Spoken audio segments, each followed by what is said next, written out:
than we plan.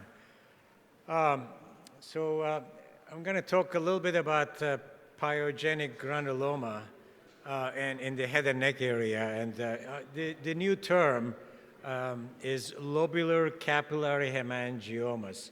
So when I send specimens out that looks like pyogenic granuloma, I always get corrected and a phone call and by the pathology department and correcting the term. So let's get used to the new term, LCH, lobular capillary hemangioma. Extremely common in the head and neck and other areas of the body.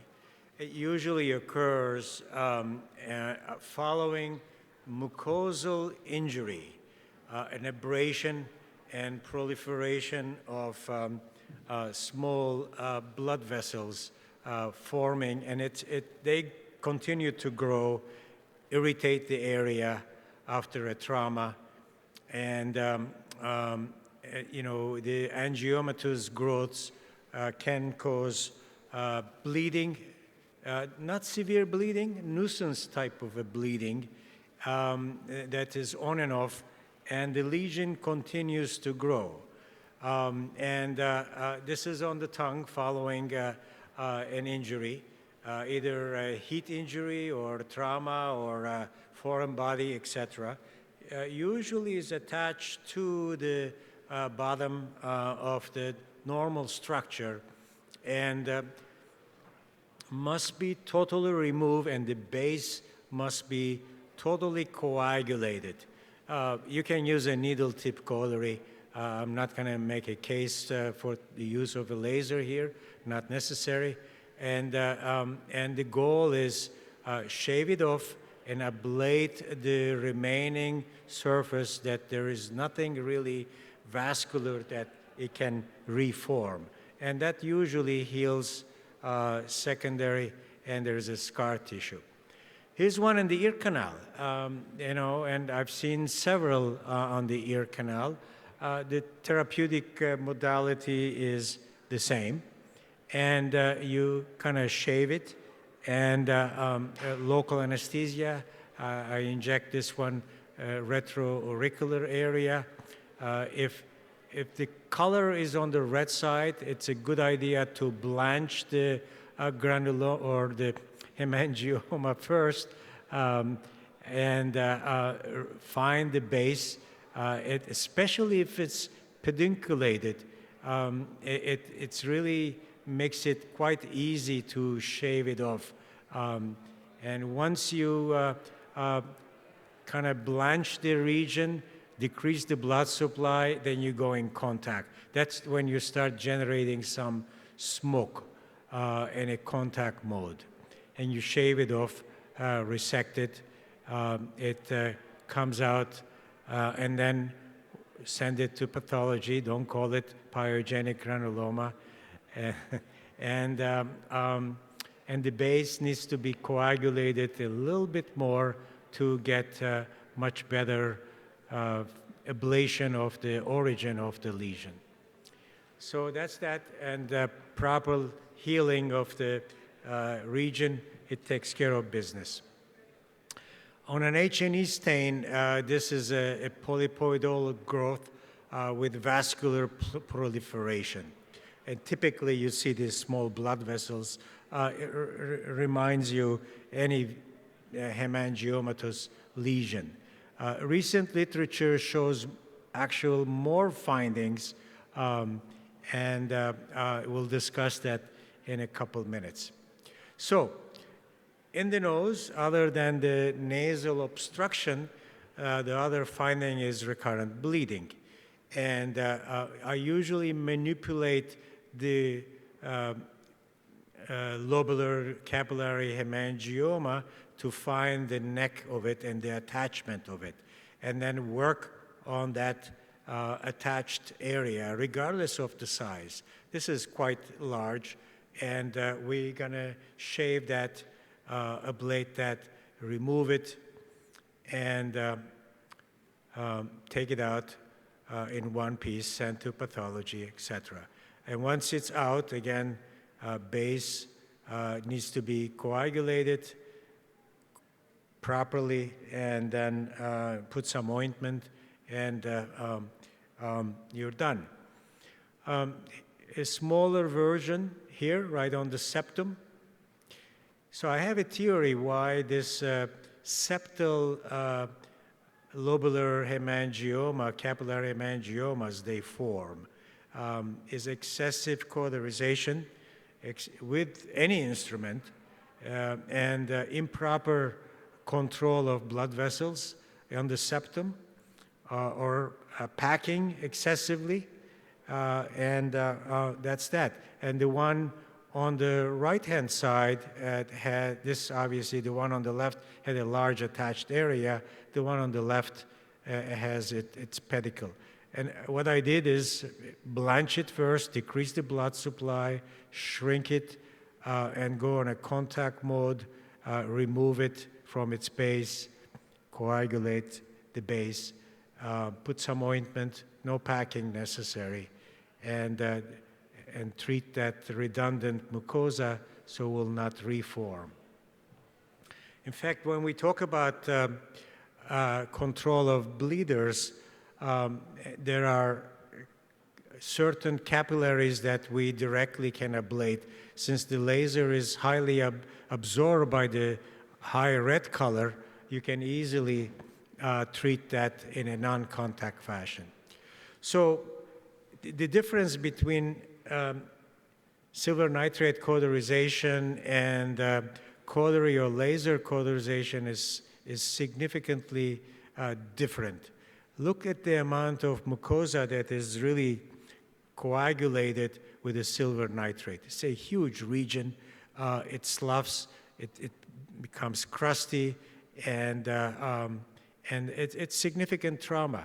So it's no surprise that something more can occur after silver nitrate cauterization. And this may be a beginning of a capillary angioma of the septum. Another one here, this may be another one after excessive cauterization. It's interesting when you look at the literature of lobular capillary hemangioma or pyogenic granuloma. It has a significant angiogenesis and intussusception of the angiogenesis, and that gives a significant growth, similar like inversion of the capillaries coming into the tissue. And that's why they grow, not necessarily they get infected. It's a malformation in a way that the hemangioma has been formed. And this case will illustrate that. I like this case because simply it will show you the literally the formation of lobular capillary hemangioma on the septum. This fellow was cauterized multiple times in many institutions until he arrived. Chronic epistaxis on that side. So he came to the office. So I was not happy the way this presented. So I said to my staff, get the electrocautery, suction cautery out as well, because it didn't look well. So we removed it, but I didn't like the base. When I started using the laser, which partially effective, he continued to bleed. And this fellow had a SMR septoplasty before. He has no cartilage. You can see the septum is moving, soft tissue. So I was reluctant, but nevertheless, when I saw that bleeder and the laser was not successful to control that, get the cautery out, do a better job. So you must decrease, if you put on an ongoing bleeding area, say a little packing or a balloon, etc., I'm sure that lesion will reoccur. So anyway, we put some hemostatic agent in there as well, and there he is a week or so later in the clinic. Reluctantly, I'm kind of pulling the coagulum out, to see if there is any issues, and there were none. It looked pretty dry, and this is 2 weeks later, even better. And I was concerned about the other side as well. So I put the scope on the other side to see if there is any injury or a formation of a septal perforation, which were none. So this really demonstrates the use of incomplete cauterization of the area in the nasal region. Here's an angioma of the septum hidden. Look where it is, way up at the dome. And there's no way you're going to find that unless you really have a good retraction. The speculum will miss it. Sometimes the telescope will miss it. So if you have this self-retaining retractor, becomes extremely helpful. So we dealt with that, ablating that lesion at the dome of the nose without any issues. What power did you use? What? What power did you use? In a non-contact, about 3 watts or so. Yeah. In a contact, much larger. So let's see what this case is going to show.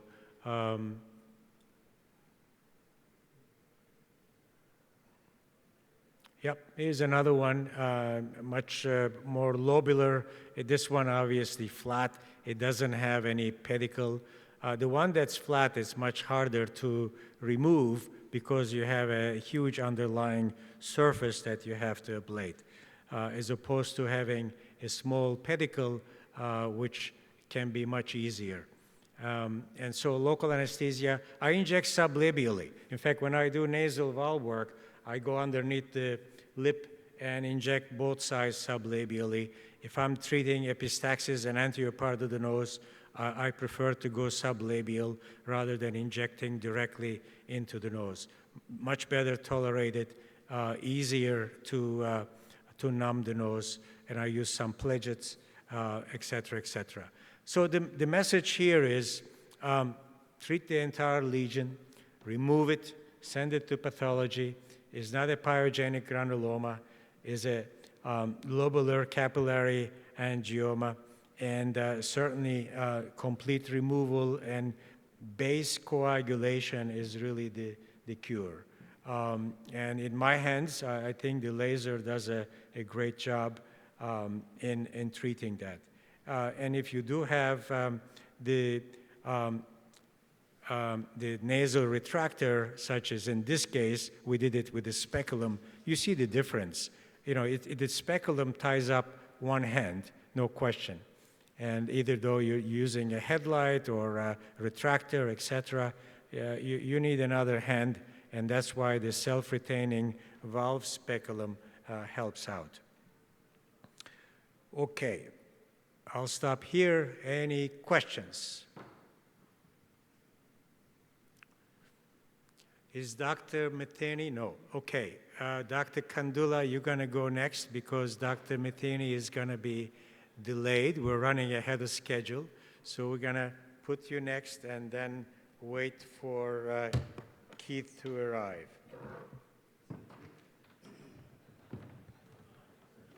Good afternoon. I'm going to go sort of, is that too loud? I usually say you're okay. All right. I'll go sort of 10,000 feet up. I feel like we've been sort of microscopic, endoscopic. We're going to go kind of high level. And I'll touch on some of the things we talked about this morning, I think, as far as the reach and the impact of our specialty. I guess I'll start with my hypothesis and my sort of strong opinion is that the reach of our specialty is not anywhere near what it needs to be. So there are many more people out there who need us than currently have access to our services. So we'll kind of run through a sort of a field, kind of walking you through that thought process. But stuck behind, along with that thought process comes with the patients who are out there who I believe need us, and I'll get into kind of the specifics of those. So if you think about all the people out there who are in this country who could use our services, and you think about all those individuals who actually have access to us, you know, that's what we're talking about. I think ENT is a specialty. When we go through our training, even med school, but certainly in residency, what we value, what's valued in sort of ENT specifically is we're a small specialty and we value high impact procedures. OR procedures, the more exquisite, the more intricate, the better. And so that's kind of the current state. The reality, though, is for all the people who are out there, as a specialty, we could serve them better if we thought in a different way.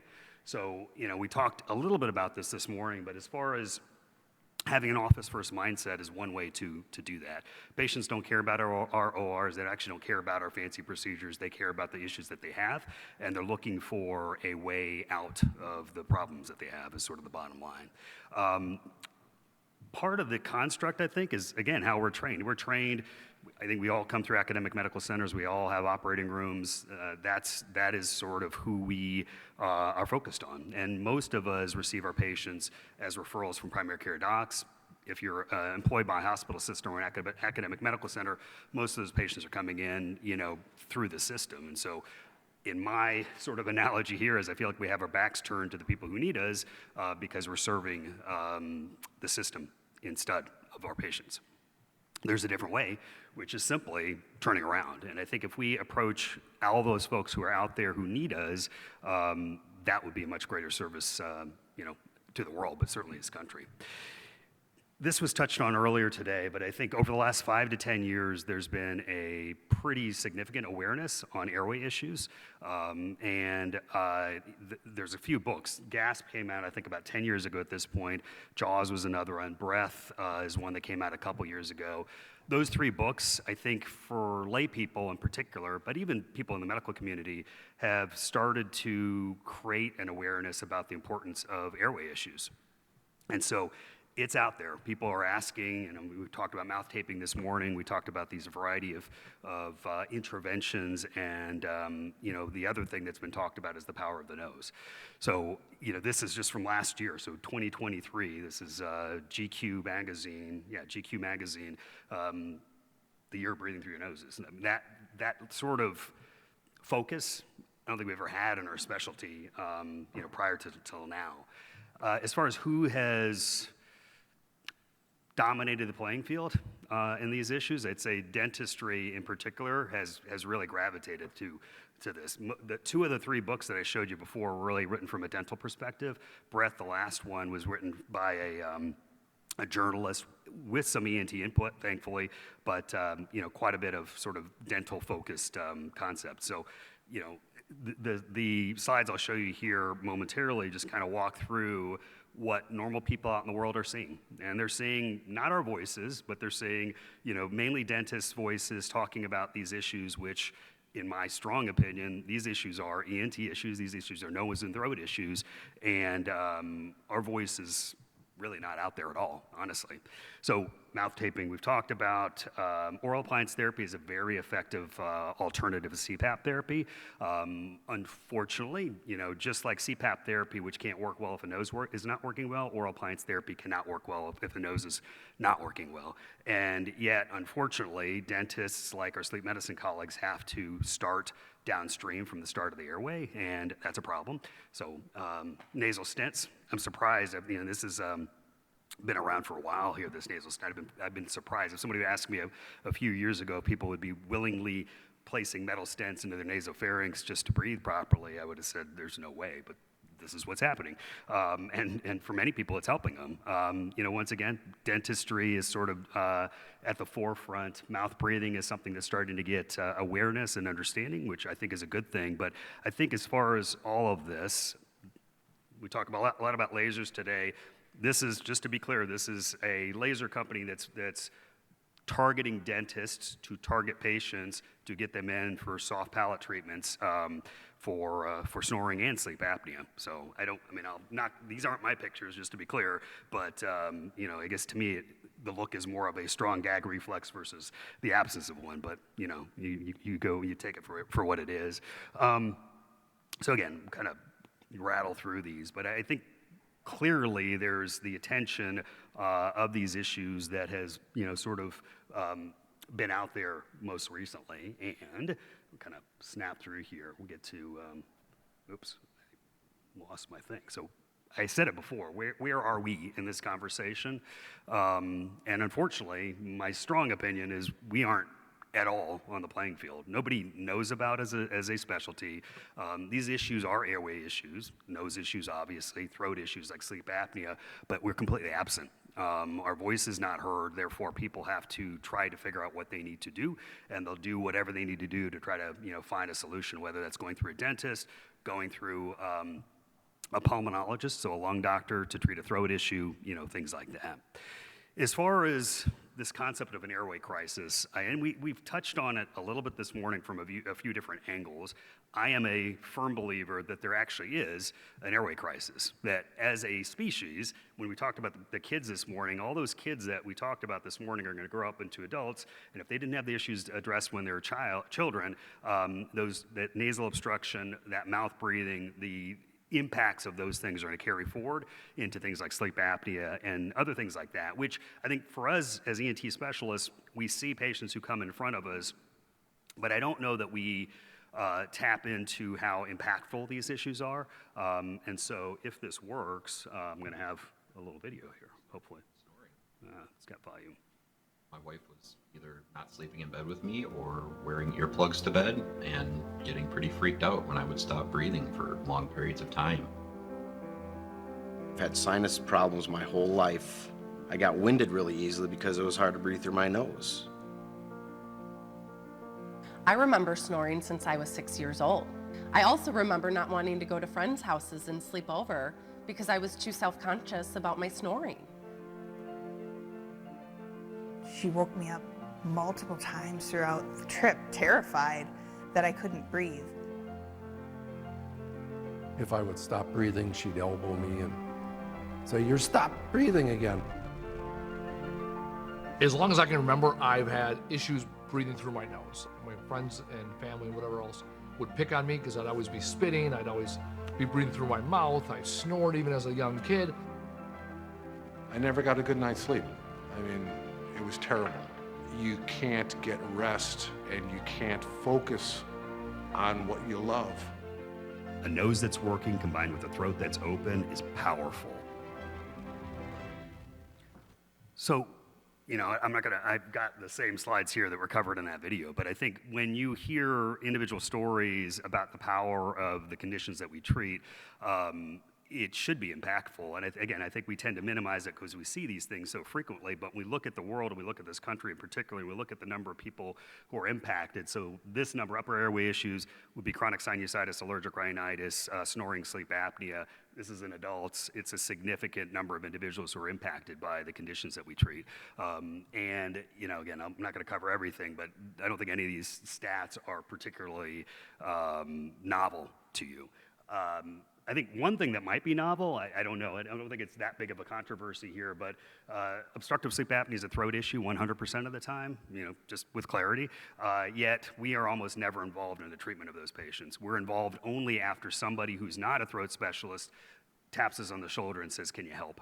And so what that leads to are people out in the world interacting with the healthcare system where the actual area where the problem is, in the nose and in the throat, the practitioners who are treating these individuals have zero capability of effectively examining, evaluating, understanding them. And so, in my opinion, it's no big surprise that there's a crisis in this country because the very specialty, which is us here in this room, that should be at the forefront of this is completely absent. We are not doing a good job of providing access to the patients who are out there, the people who are out there, to the services that we have. This is sort of the corollary of that. We talked about this morning. If this is a throat issue all the time, almost always there's a sinonasal obstructive component as well. These things go hand in hand. The nose is the upstairs neighbor of the maxilla and the mandible, and so if the upstairs is too small, the downstairs is going to be too small, and vice versa. And a lot of folks who come in with nasal complaints also, have sleep apnea as well. So the end result of this situation is this picture, which is to me a picture of failure. A full face mask CPAP is the #1 setup for people who have sleep apnea in this country. So what this is basically assuming is that this person's nose doesn't work, and nobody can do anything about it because nobody asked us, and we didn't step forward. And so what do? We wave the white flag. We slap a full face mask on somebody. The compliance of this is sub 30%. We say that that's okay. That's just how it's going to have to be, and people don't accept that. They shouldn't accept that. They shouldn't have to accept that. We showed a lot of evidence this morning on the power of the nose. And so if you start with the nose, you don't have to settle for something like that as sort of a very simple concept. So on that concept, I'll say, where in the world do they ever start with the airway? Well, if I dropped down right now and EMS came in, they'd start with the ABCs. And so it's airway, first, breathing, circulation, so sort of no big surprise there.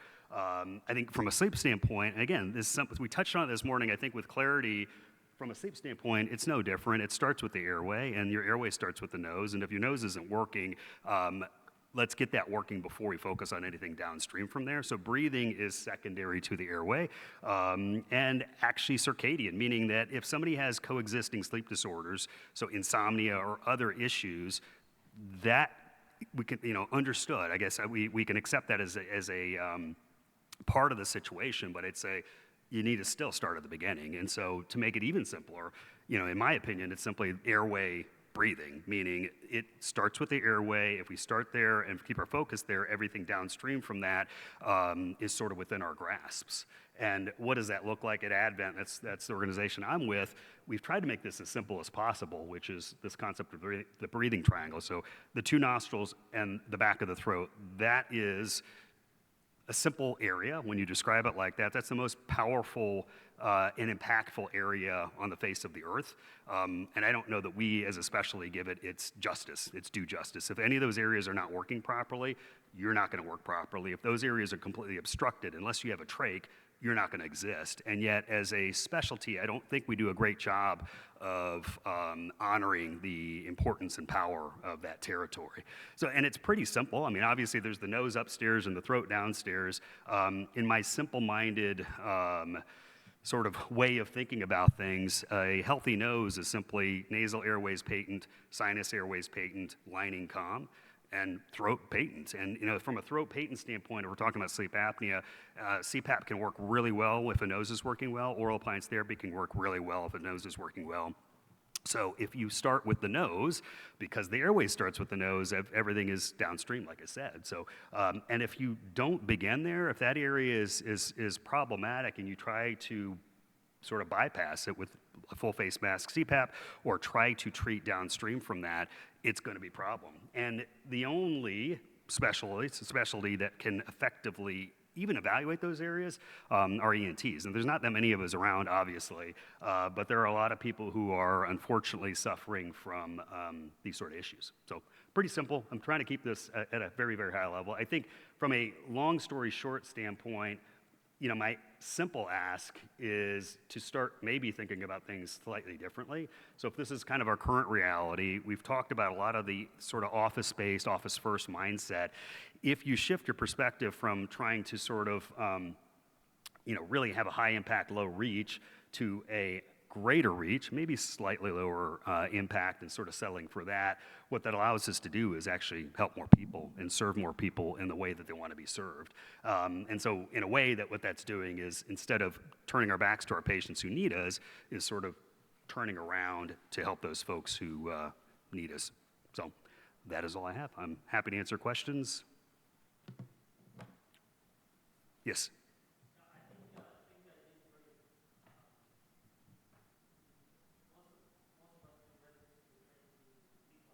Yeah. Yeah. Right.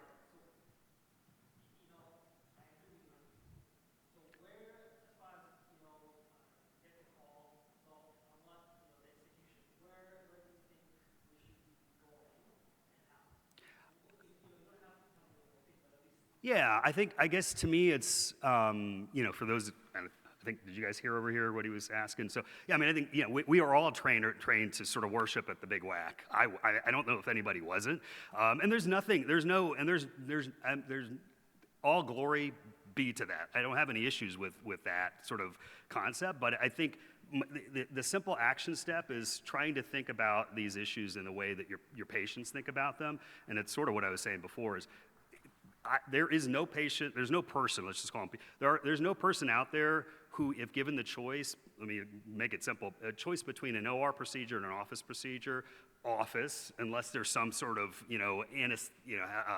anxiety component, but we do tons of office procedures and rarely face that. But so I guess to me, what started me sort of shifting my mindset as I started to look up a little bit, and I had my head down, kind of focused and doing what I was doing, and I started listening to my patients. And when you listen to your patients, what started to happen to me, I started to feel their frustration of all of the things they've tried prior to getting to see me and sit with me. And a lot of these folks are the sleep apnea patients who went, again, to their lung doctor or psychiatrist for their throat issue, because that's the system that we've all are pledging to and aligned with is nose and throat specialists taking care of nose and throat issues like obstructive sleep apnea, but they're frustrated, they're looking for something. There are really good options nowadays. I mean, I think that's the challenge with, I think, most residency programs is, things haven't changed all that much in how individuals are trained. The world has changed a lot as far as the tools and technologies that exist in this day and age for us to do office procedures. And simple office procedures for the nose in particular, or the sinuses, make a profound impact. So I guess, I don't know if I answered your question specifically enough, but it's simply trying to think about what you would do, what you would want done unto you if you had these issues, and I can guarantee you, you wouldn't want a full face mask CPAP if you have sleep apnea. You just wouldn't. And is there another way? And I think the good news is with a lot of things we've been talking about today, there's a lot of different ways. And that's kind of I don't know, again, is that helpful or? Yeah. Yeah, although out of all of those, all the above, out of all of those things, my strong opinion is a simple, well-done turbinate reduction and swell body reduction. That is, if everybody in this country had simple access to an office turbinate reduction, that would be a massive improvement, not just in nose and throat health, but in all downstream conditions. And yet, if you think about how easy, if you just think about wherever you're at, think about how easy it is for a normal person to access a practice that offers that, and it's not easy at all. It's really, really hard. And I think that, again, I don't want to be pointing fingers, but I'm going to point them into the mirror. I'd say I think we as a specialty need to do a better job. This is our territory. The nose and throat is our territory, and we are failing the people in this country by not doing more to help them, I guess is sort of bottom line. And it doesn't, and it's sort of, I don't want to be nebulous about it, but I think I'll just sort of start with that supposition, which is a controversial thing to say, but I think, I don't know, I mean, I guess for me as a specialist, when I sit and I look at a problem that there's something that I personally can do to change or impact, then I'm going to do what I need to do to do that. It's sort of easy to shrug your shoulders and sort of say, yeah, it sort of sucks for that 100 million people out there who have these issues, but I think we could do better. So, yeah. Other questions? Yes? You know, but on the amazing project you did, you had a vision. You built an organization in the Midwest primarily with some colleagues following your vision. Mm-hmm. Can you tell us about how you made your colleagues follow your vision and duplicate your vision? Yeah. I don't know. I guess my simple answer is I don't know. I think as far as that vision, and I was thinking about this as I was sitting listening to some of these talks today. I think it was maybe in this conference, maybe 2018, there was a lecture by a dentist, different dentist than this morning. That was in the era of me starting to sort of become aware of like, okay, there's this sort of these airway issues. These airway issues important. What we are doing is important, and tried to make me or propelled me to try to figure out how do we figure this out? How can we do better? So I guess to answer your question specifically, I guess my short answer is I was trained just like everybody else here was trained with the same biases and the same, sort of philosophies. And once I understood, like to me, what turned the light on for me was these simple office procedures in particular, local anesthesia, simple, turbinate reduction in particular, bone sinupacity when necessary, those sorts of things. You see the results and the lives changed one at a time with those sorts of things. Then it made me rethink how I thought about everything. And so once I kind of understood, okay, there's a way of going about this that's different, that works, has to work, has to get results. Then, one at a time, as we brought surgeons on, it was just sort of showing them the way. The other part of what we do is we've got quite a few PAs and nurse practitioners that work along with us. So, I mean, back to access, there's no way with the 350 ENTs coming out of training each year, there's no way as a specialty, if we deploy our surgeons in the same way that we've deployed our surgeons historically, we'll continue to fail our patients. If we can truly adopt team-based care, which again is PAs, nurse practitioners, you've got to get them trained properly, you've got to get them positioned properly. If you can do that, if we can do that, all of a sudden you extend your reach, which is a powerful thing. And so for my organization, it's, PAs and nurse practitioners, they do what they do and they do it really well. My surgeons do what they do and they do it really well. And it's really having a playbook that we're all kind of playing off of.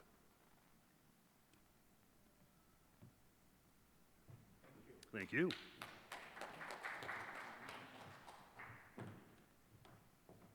Hello, Keith. Hello, greetings from Alexandria, Virginia. I think you're doing an important job there at the DC area, hopefully protecting our organization with the legislators, okay? Thanks for joining us, Keith. And then after your presentation, please stay along for another half an hour or so. We have a panel discussion, so we would like you to participate. So go ahead, Keith Matheny from Texas. Well, greetings, everybody. And Dr. Kandula, it's so wonderful to see you virtually and to echo everything you said. I've never understood, even as a lowly medical student and resident, why a disease that occurs in the upper airway wasn't managed primarily by ear, nose, and throat surgeons. And so I am so pleased to follow Dr. Kandula and talk more about sleep and what we can do as otolaryngologists. He and I see eye to eye on all of these things. And so I'm grateful to contribute to that dialogue. So for those who don't know me, I'm Keith Matheny. I'm a community rhinologist and sleep otolaryngologist in North Dallas. I am here at the Academy, the AAO Oto Forum. So it's the inaugural meeting for the private practice section. So as important as Open Forum has been in my career, dating back to its first couple events, which were actually here in the DC area 15, 18 years ago. It's so exciting to see our Academy really embrace the 2/3 or 3/4 of us that are out in community practice. And I'm pleased to report that the day here has been fantastic. The discussions, the business aspects, the things that we face, and what the future looks like. So it's been a good meeting, but I'm sorry I'm not there with you in person. Dr. Crespi and Catalano asked me to talk a little bit about the topic that I covered last year, which is remote patient monitoring in sleep. But I'd like to take just a few minutes and tell my foray into sleep, which is somewhat similar to Dr. Kandula's. So I've been out of my training at Vanderbilt for 21 or 22 years. I went back home to practice in Dallas, and my partners were very involved in sleep, at least what that meant for an otolaryngologist at that time. And so I was too, to the same degree. So even if you asked me 10 years ago, Matheny, do you do sleep in your practice? I would say, absolutely. It's an integral part of my practice. But what I meant back then was that I saw patients that snored. And usually, as we all know, they're dragged in by their bed partner, by their ear, thrown into my exam chair, and I'm told to fix them.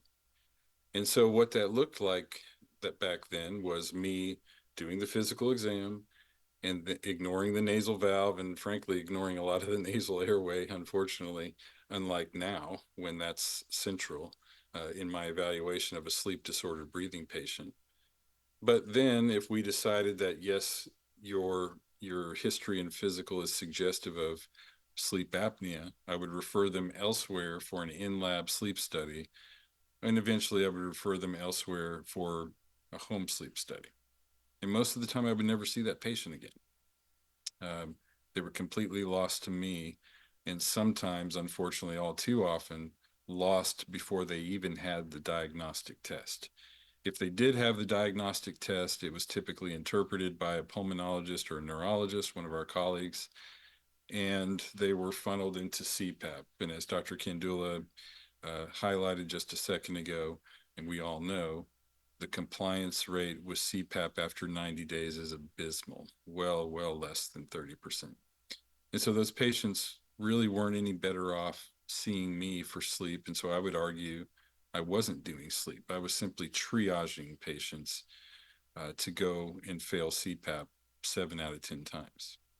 So things changed when, in my practice, we began to do home sleep testing. So the company Itamar is now owned by Zoll, approached our practice about starting the WatchPat program. The WatchPat is one of many home sleep study tests available now. There's a lot of unique features to that one. That's why we chose it for our practice. But thankfully now we have many options for HSTs. And so at that time, now they're disposable, but now at that time we had to buy some capital equipment and commit to it. But instantly we saw a transformation in our patient population. So now patient comes in dragged by the ear, thrown into the exam chair. I do the physical exam. We decide that a sleep study is indicated. I'm the person ordering the test, sending that home with the patient, and then bringing them back to discuss it and interpret it. When we talk about the business sides of things in a second, that's not an insignificant statement. And so the patients instantly loved it because I already had that rapport to begin with, and even patients commonsensically know that a disease that occurs right here should be dealt with by a doctor that works right here. And so they really enjoyed discussing options with me because it included everything. It included any kind of surgical procedure that might be indicated, whether it was nasal, oropharyngeal, what have you. I was peripherally aware of oral appliance therapy, even though that's become central, as we'll talk about in a second, in my practice and then in one of my companies named USENT, the nationwide GPO many of you are members of.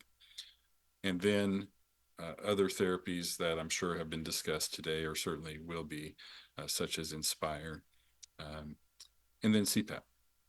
So once we had that discussion, then I was able to quarterback the direction in which the patient went for their treatment. And yes, they still failed CPAP, and yes, at that time at least 7, 8, 9 years ago, a lot of patients did not follow through with oral appliances due to the cost, the cash pay or out of network cost of those devices. But still, we were caring for more than we had before. So then the next step, a couple years after that, was bringing the sleep dentist into my practice. So that also happened serendipitously. The predominant sleep dentists were blessed in Dallas-Fort Worth to have numerous really high caliber sleep dentists. So not people that just dabble, but people that really the emphasis of their dental practice is just sleep. And so they know the nuances of all the appliances and how to troubleshoot them and how to optimally fit them. And so one of those dentists approached me that some of the physicians where he had been working had been retiring.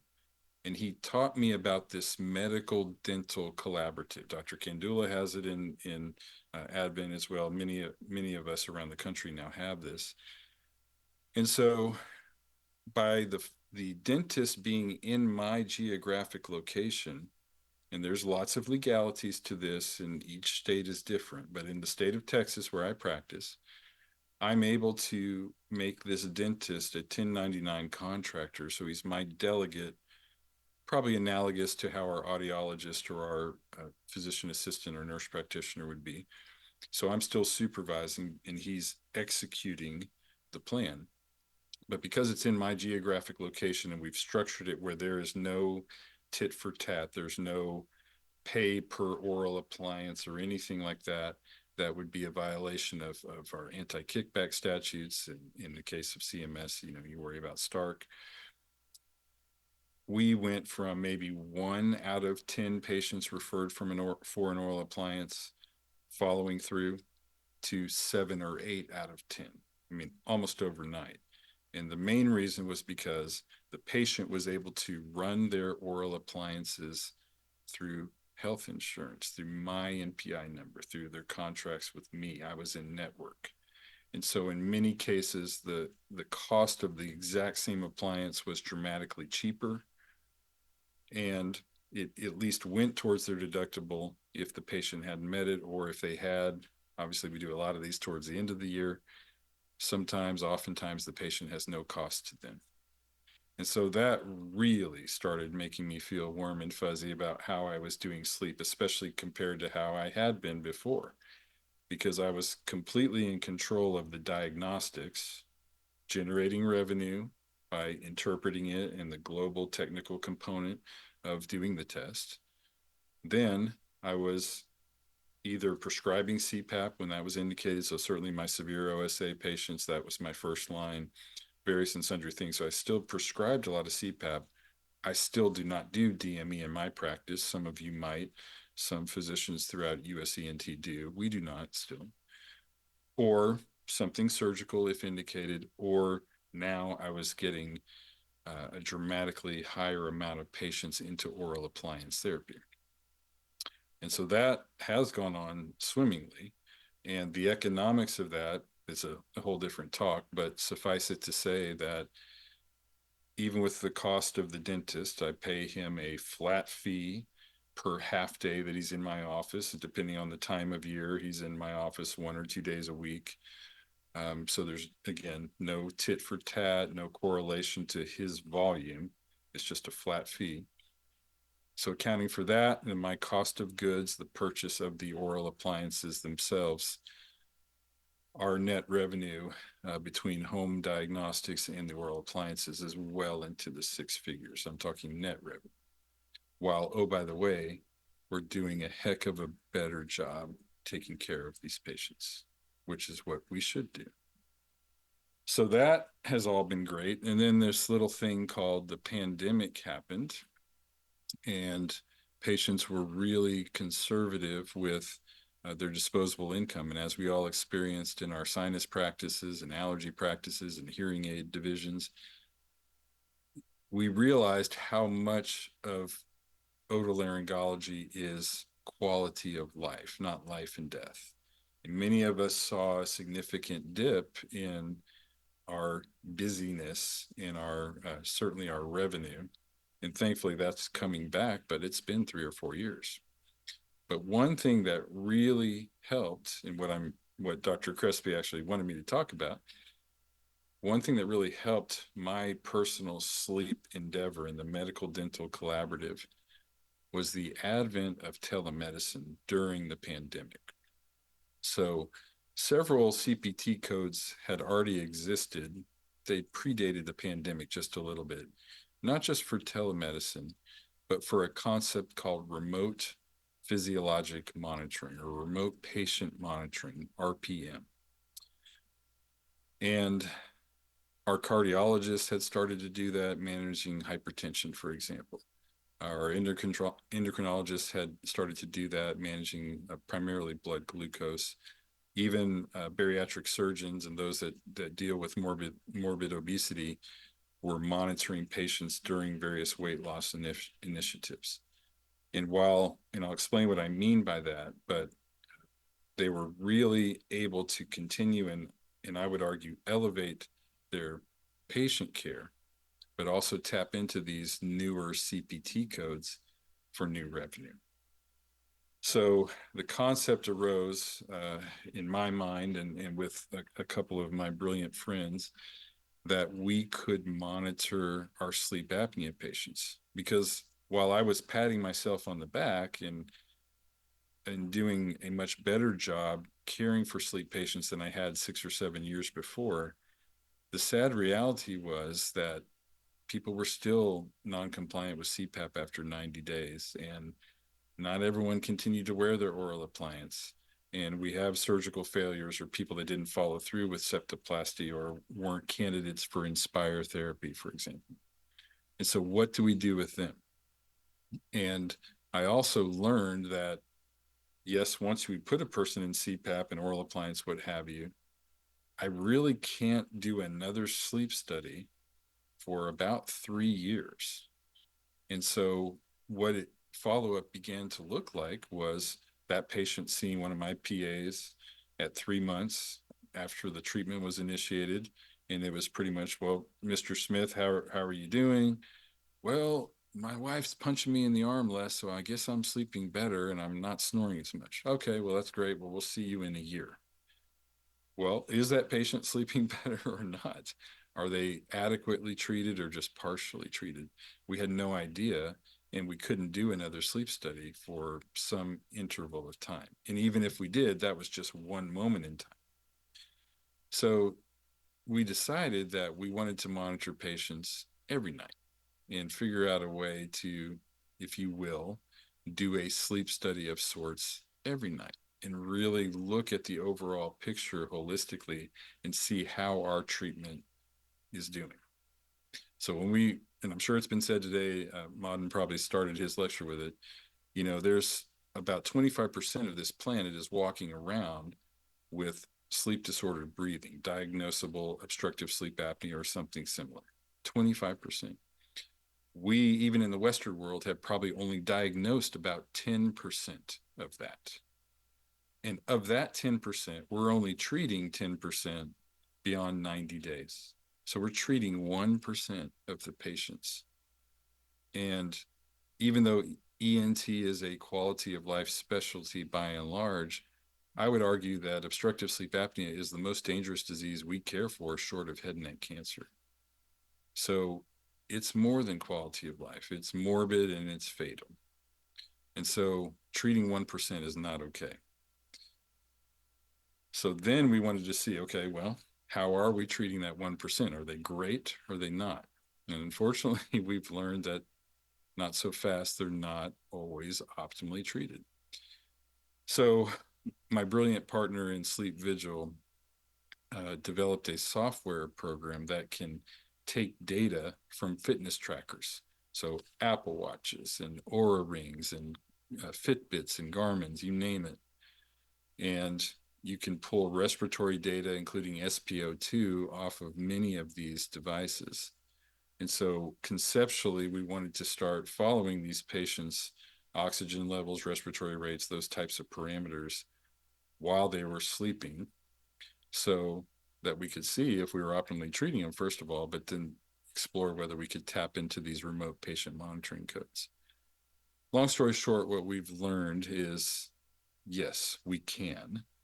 To stay in the middle of the fairway of compliance, we recommend at Sleep Vigil to use FDA cleared fitness trackers for SpO2, of which there's just a handful. There's one from Body Metrics, there's one from Samsung. The Apple Watch, for example, is FDA approved for rhythms, so EKG type stuff, but not for SpO2. But again, that's a whole different discussion in and of itself, but the concept remains true that yes, we can get valuable data from these fitness trackers in these patients that can help guide us clinically and potentially generate new revenue streams for our practice. So I'm going to share my screen for just a minute, and I'm watching the time, Joe.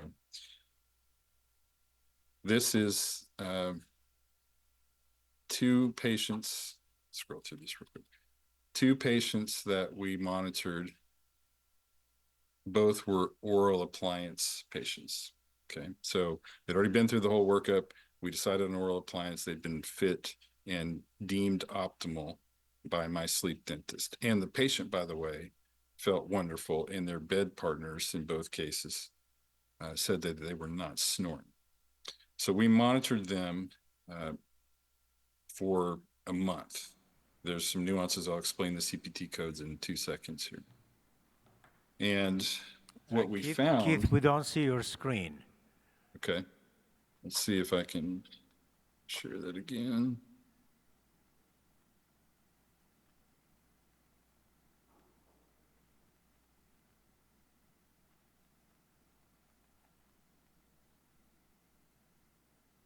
Okay. Good? Okay. Okay. So what we found, unfortunately, in both of these patients, again, that by all intents and purposes we thought were optimally managed, they still were having a significant hypoxic burden.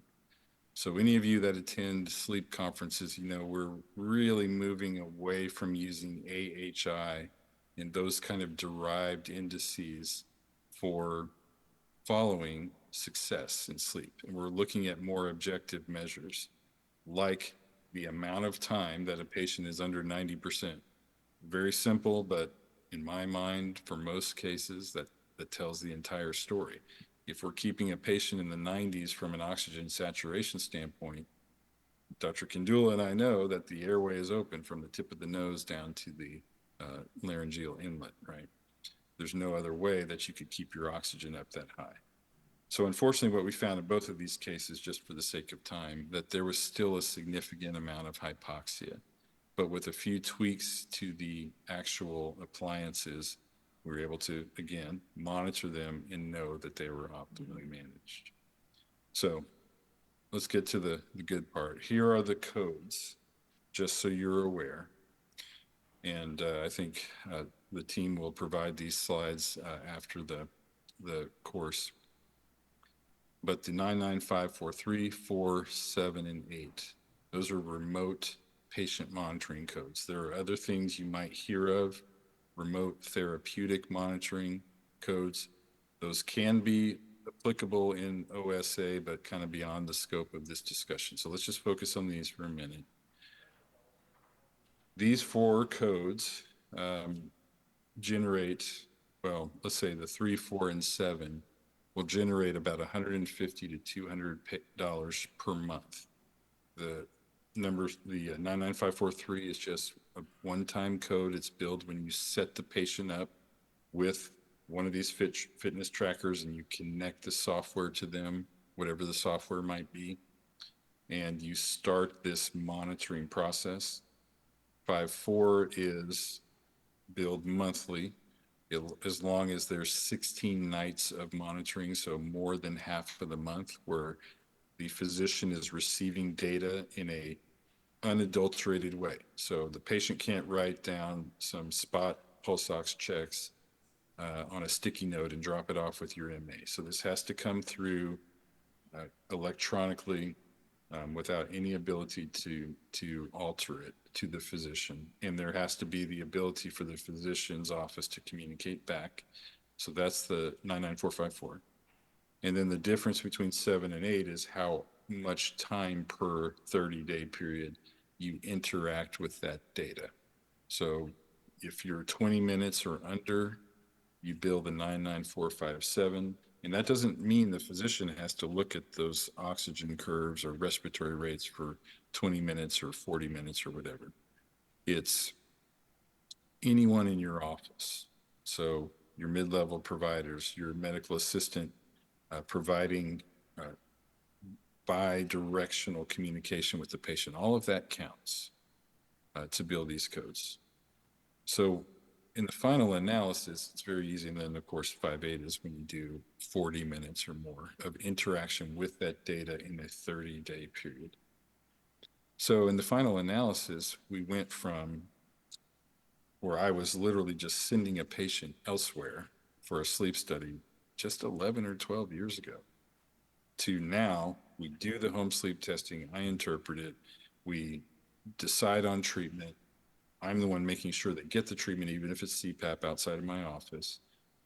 We do the oral appliances when indicated in the office, we'll do the surgical follow-up, et cetera, and then we connect them to the monitoring software. So in perpetuity, I know that whatever treatment we're doing is as good as we can do. And that's, finally, I can tell you that I'm doing sleep in my practice.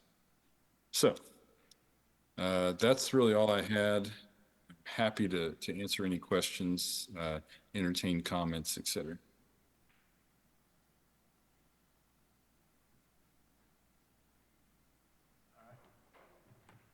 So if you use the microphone so he can hear you, go ahead, please.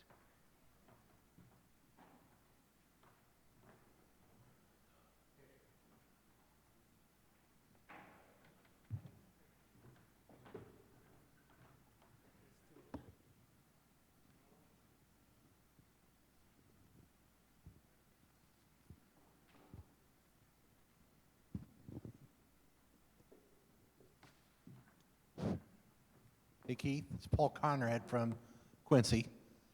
Hey, Paul, how are you? Good. I'm Hey. here with your buddy. Yeah, he's here at this meeting. Oh, is Abe over there? He is, yeah. Okay, he is. that's good to know. Are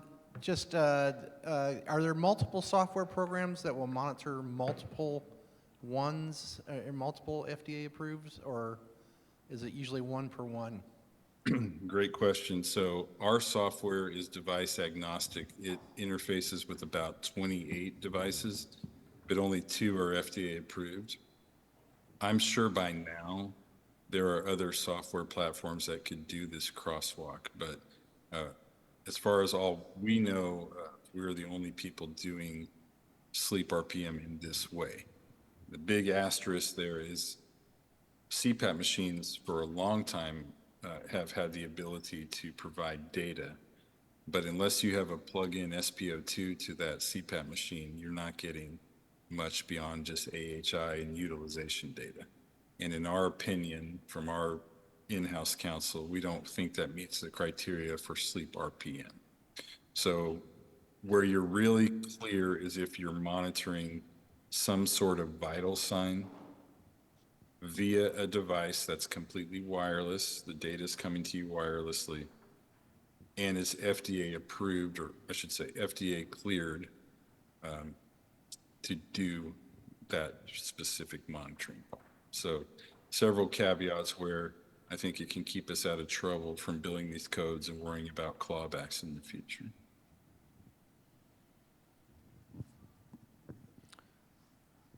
Go ahead, Yusuf. Hi, thanks for the talk. It's great. So, to monitor this, are you are you board certified in sleep, or any physician or laryngologist can do this? That's one. Great question. Great question. So I am not boarded in sleep. And for the sake of time, I didn't mention that on my sleep study. So for example, I am not able to interpret a CMS patient's, so Medicare, Medicaid, WatchPat test, home sleep study. But other than that, any physician, period, can do this monitoring. So I've given this type of presentation to the primary care community, especially those with more of a preventive care bent, and many of them are doing it as well. One last question. In terms of assuming liability, if you're monitoring somebody, perpetually, right, and you're billing for that, how does that translate into the way you see things and assuming liability for, if they're having an event or that, predates? Great question. Yeah.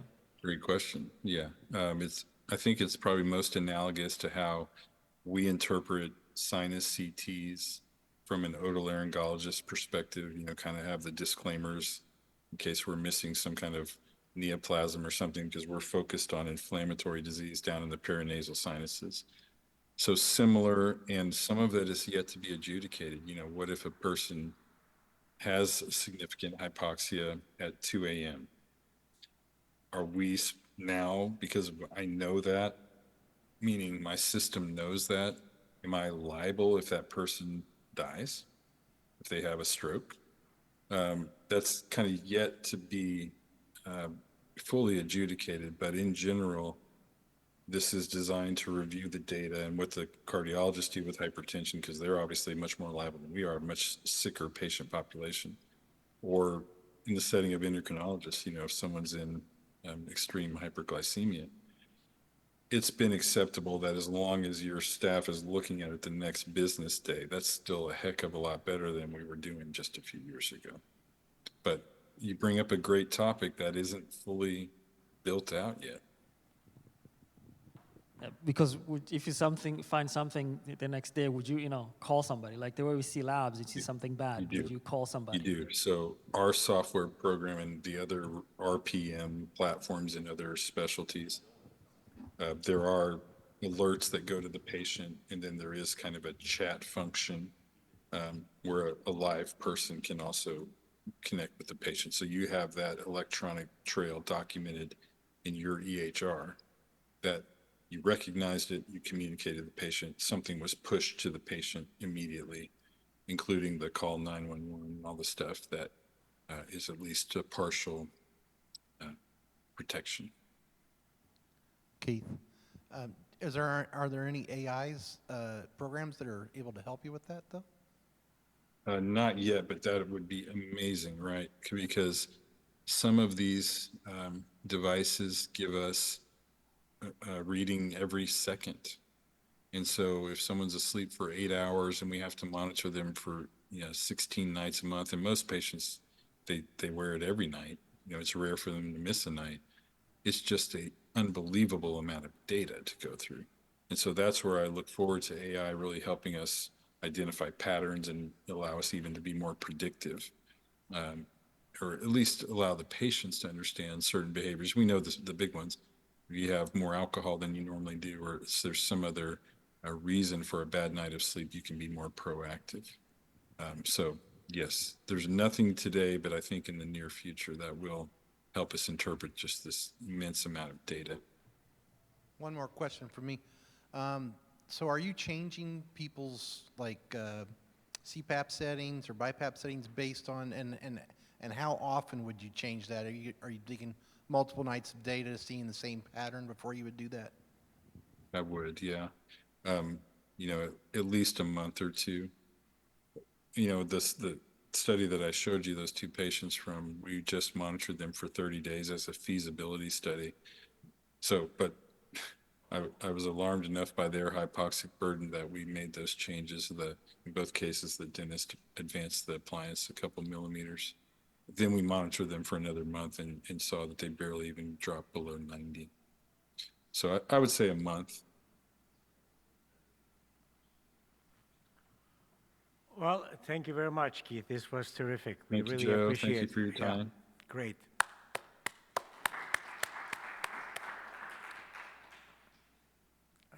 Can you turn my slides on again? Let's see.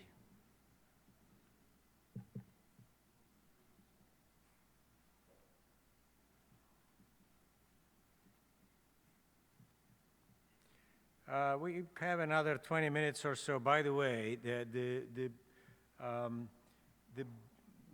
ride to the boat, whoever is going to go to the boat tonight, it's at 5:45 at the lobby. And so unless you want to walk to the area of the marina, otherwise be at the lobby, catch the bus to go to the boat. Hold on.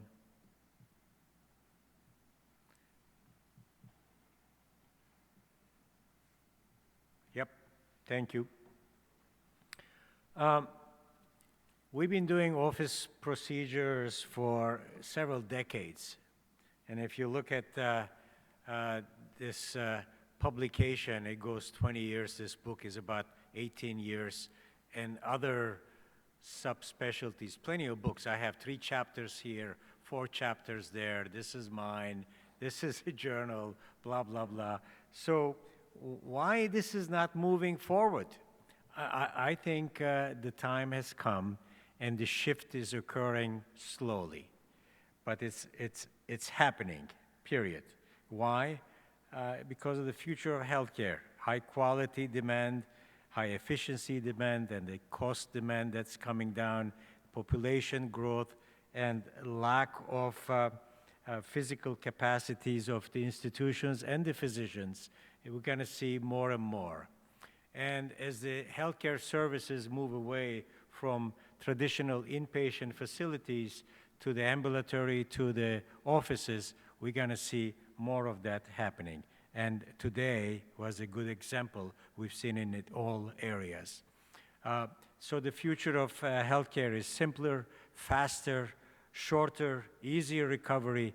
No one wants complication, good recovery, back to work, no revisions needed, evidence-based, predictable results, cost savings, shift to office procedures. It's here to stay, period. And so in my practice, I do wide-awake local anesthesia surgery. I wish I had anesthesiologist or anesthetist coming in like Lee and helping me in moving the volume. But that's not the case in my practice. I see the patient in one room, I go to the next room, do a minor procedure, and move along.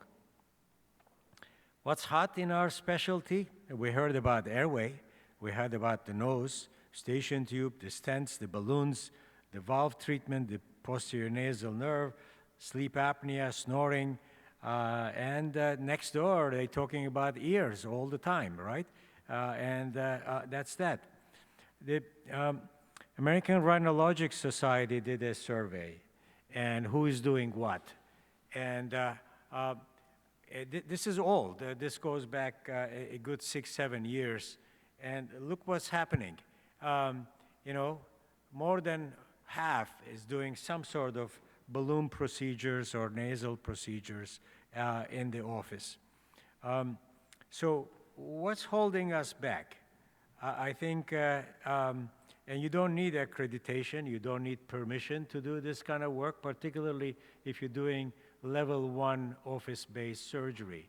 And equipment is there, all you have to do is train your staff. So what happens is you're increasing the quality and the speed, convenient for everyone. Results are good, it's safe, you're saving cost, and minimal adverse events. Bleeding is extremely rare. Local anesthesia toxicity is rare. The only thing that maybe is common in my practice, vasovagal syncope. You know, and we manage that. And I can usually identify those patients that they're going to have VVS in a prodromal syndrome.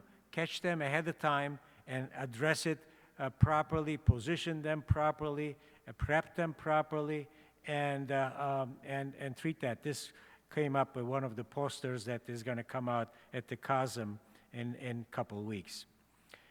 Rule number 1 in office procedure, patient selection, okay? Make sure the mental status, you have access to the surgical site, there's no gag reflex if you're operating in the oral cavity, there is good tolerance to minor pain, reasonable surgical time. My reasonable time is 20 minutes. If the procedure is going to take more than 20 minutes, I think that patient needs sedation, needs to be anesthetized, go to the ambulatory center, or get the anesthetist to come in and help the procedure. Other tips, be prepared. Have the right equipment, get for assistance if you need a second pair of hands, particularly if you're going into the larynx, pharynx, and your assistant has to hold the scope, etc., especially flexible scope with a channel if you're going to the hypopharynx. Rule number 2 is you got to train your staff and be prepared. That's the key part. If you don't have good trained staff, you're going to fail.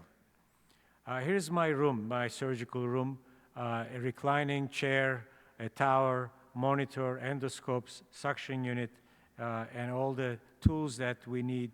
It's in every ENT room. If you need special equipment, such as lights and telescope and biopsy forceps, depends on what you do. If you focus on rhinology, you really don't need much.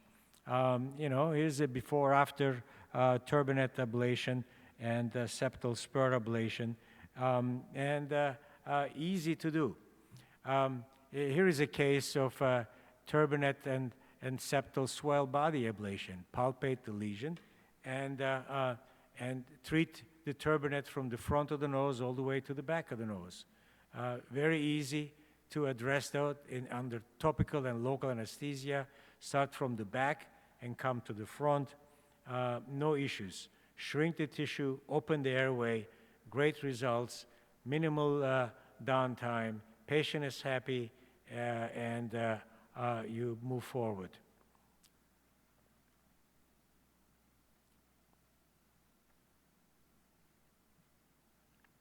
Exposure is critical, regardless what you use. Headlight, telescope, or microscope. I go around the country, visit various surgeons, and this guy is in Chicago area. He likes to use the microscope when he's treating the nose or the turbinates. This guy is somewhere in the south, is using the headlight, and he's happy. And here, someone else with the telescope. I use the telescope majority of the time. So here's statistics. Majority of the procedures are moving away from the institutions, and we demonstrated that statistically. And majority of the procedures, as we see, 70 million surgical procedures performed in 1919, it's moving toward office or the clinic or the ambulatory center.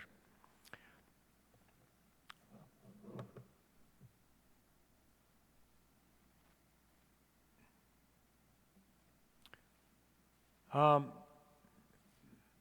jumped, I think, couple slides. Here we go. Sorry. We represent, as a specialty, about 8% of the ambulatory cases. Huge number. Average cost is about $7,000 per case. And in New York, it's probably double of that. And average net revenue per case is almost $2,000. In New York, maybe more. So the goal is insurance companies are happy, patients are happy, less deductibles and stuff, if we move those cases away from the institution. So financially, it makes sense to everybody. So think outside the chair and move your patients to your offices. The patients, they want that. The tools are amazing in ability to get consultations on outside. Shared medical appointments is getting more and more popular. Group therapy is becoming more and more popular. This is a dental widening clinic, and you can see they're treating a bunch of people. So the future of medicine is personal, ubiquitous, and mobile. The perfect storm of technology and the trends is moving to the office, no question. The question is, are you ready? I know we are in this room, but I think the specialty is not ready. The residency programs are not training. We're not in the curriculum. What's wrong with that? We have to talk more to the academic institutions to get them ready. Here's a couple tips. The prior speakers cover some of that areas. So the riches are in the niches. Find yourself a niche and put your consumer avatar in front. And if it's airway, if it's snoring, if it's sleep, and focus on that. I am a sleep specialist, so I see a lot of patients with snoring issues. And here is my preferred method. Retrograde uvuloplasty. Minimally invasive, pick the uvula forward, local anesthesia, a little topical anesthesia, treat the back of part of the palate, interstitially ablate the uvula muscle. That uvula is going to shrink at least 2/3, if not more. And you don't have to be too aggressive. This is a bit aggressive, but the results are excellent. The discomfort is minimal. So here is my method of currently treating snoring patients.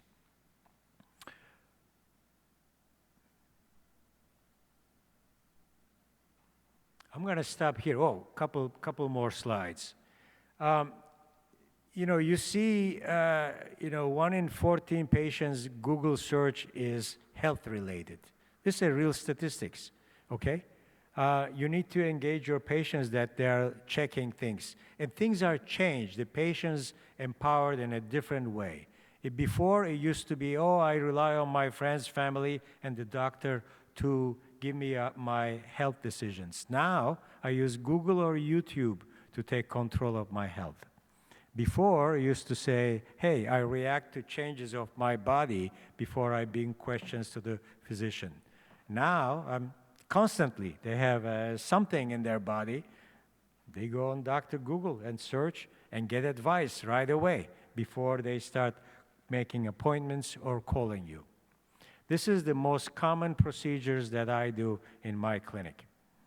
Yours may be different or the order may be different, but this is what I do. And the beauty is, and Graciela knows that, I'm still learning. I'm going to tell you my new passion, and I'm going to talk at the AAO with Graciela before I open to the panel. My new passion is intranasal drug delivery. I think as a specialty with sleeping, there's a huge opportunity reaching from the nose to the brain and from the nose to the other organs. Big pharma is all over the place. The good example is over-the-counter Narcan spray. FDA approved a Narcan over-the-counter for opioid overdose. And the pipeline for intranasal drug delivery to reach the brain and other structures is huge. $81 billion market. In 5 years, it will be over $100 billion market. Read about it. Learn about it. It's a huge opportunity. I see about a dozen people here, and that's my new passion. And you will hear more at the AAO. And I'm planning to put a course in New York about this topic sometime in the fall. So anyway, I'm going to end here. Keith, are you still with us? He had to leave. Okay, fair. All right, any last-minute comments? Matan, Lee, everybody else in the room? Lee, come on, you have to say something. You're ahead of me with your ability to do, what can I say? I'm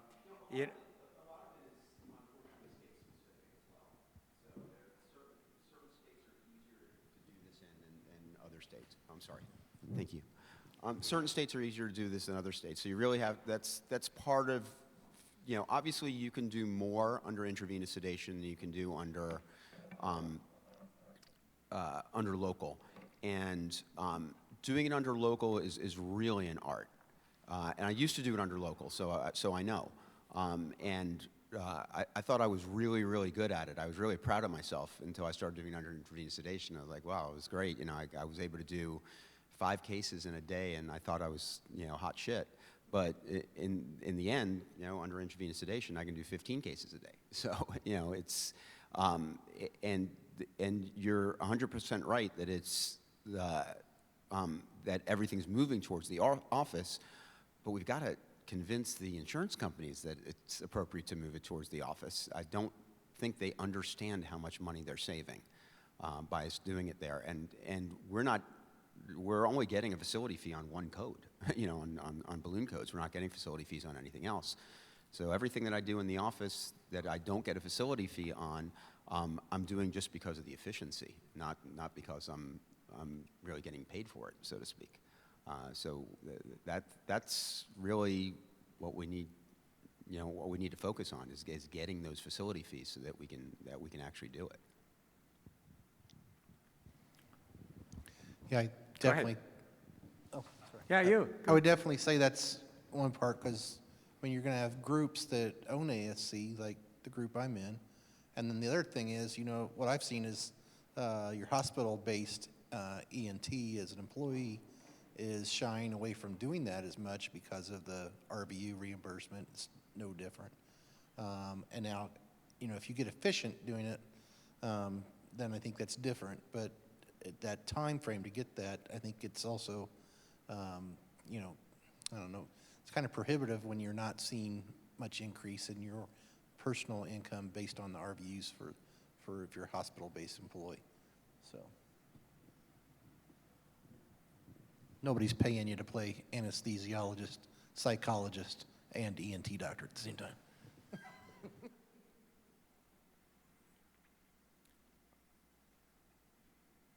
Good. Okay, we'll see you at the boat. If you're going to be there, 5:45 is the bus.